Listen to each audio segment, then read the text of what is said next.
தவிக தலைவர் விஜயின் கடலூர் பரப்புரை மூன்றாவது முறையாக ரத்து செய்யப்பட்டிருக்கக்கூடியதை அண்மை செய்திகளாக நாம் பார்க்கிறோம். விஜயின் கடலூர் பரப்புரை ரத்து செய்யப்பட்டிருப்பதாக தவிக தரப்பில் தெரிவிக்கப்பட்டிருக்கிறது.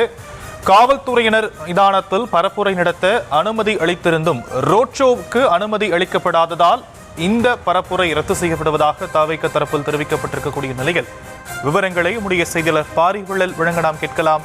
பாரிவள்ளல், மேலும் விவரங்கள்.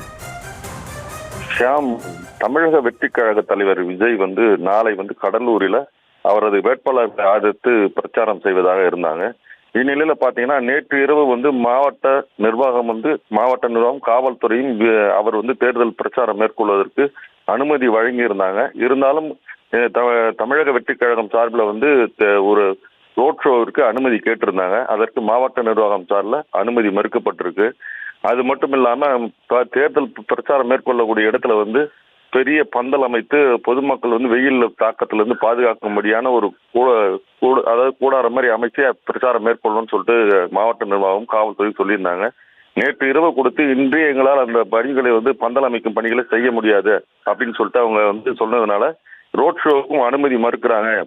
எங்கள் தலைவர் வருவது பொதுமக்களை பார்ப்பதற்காகத்தான், ஆனால் அனுமதியை இவர்கள் தராதனால் எங்களுடைய மேலிடத்துக்கு தகவல் தெரிவித்தோம். அதன் அடிப்படையில் எங்களுடைய தேர்தல் பிரச்சாரத்திற்கு நாளை எங்களது தலைவர் வரவில்லை என்று மாவட்ட நிர்வாகத்துக்கு அவங்க பொதுச் செயலாளர், அதாவது மாவட்ட செயலாளர் மாவட்ட நிர்வாகத்திற்கும் காவல்துறைக்கும் தகவல் தெரிவிச்சிருக்காங்க. ஷியாம், விவரங்களுக்கு நன்றி பாரிவள்ளல்.